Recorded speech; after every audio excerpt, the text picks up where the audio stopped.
Good morning to all of you. I wish you the very best for the Advent season, and I express my warm congratulations to all of you as you celebrate the 500th anniversary of Christianity in the Philippines.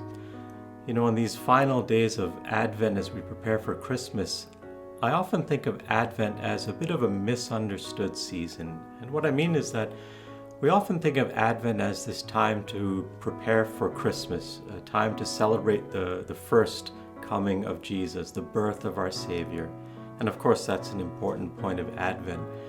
But there is another deeper meaning of Advent that came from the early centuries of Christianity, where during Advent they were not so much thinking about the first coming and the birth of Jesus, but they were actually preparing themselves for the second coming. They knew that he had come, they knew the Savior was born, but they also believed strongly that he would come again.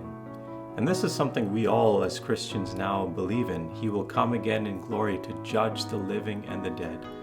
Jesus will come again. There will be a second coming. And so Advent is a time also to think, am I ready for that second coming? Am I prepared to celebrate Christmas? Of course. But also, am I prepared for that second coming? And so how can I prepare for the second coming? I think there are three beautiful Christian practices that we often think of during Lent that can also help us now during Advent to prepare our hearts and souls for that second coming of our Savior. And those are the three practices of prayer, fasting, and almsgiving, charity.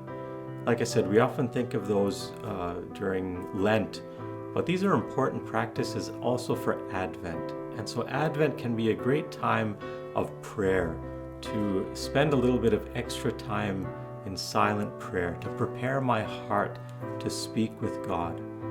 In that way, I will be preparing myself for that second coming. And then fasting. We often don't think of Advent so much as a time of fasting, and it doesn't have to be an intense period of fasting like Lent, but perhaps to cut back on something, whether it's food, but also some other practice in my life, maybe to cut back on television or to cut back on this, cut back on that. Some way to prepare my heart to be more open for the birth of Jesus in my heart. And then that third practice of almsgiving or charity. It could be charity in terms of giving money, but I sometimes think that a harder thing sometimes is to give of my time, myself, to those around me. Even in my own home sometimes it's not easy to give my time to people in my own home. But those three practices, prayer, fasting, charity, are beautiful ways to spend Advent as a time of preparation.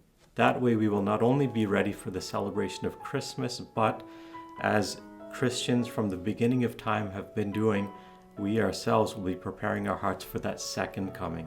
When Jesus comes again, I will be ready to greet him with a heart full of openness and a heart full of joy.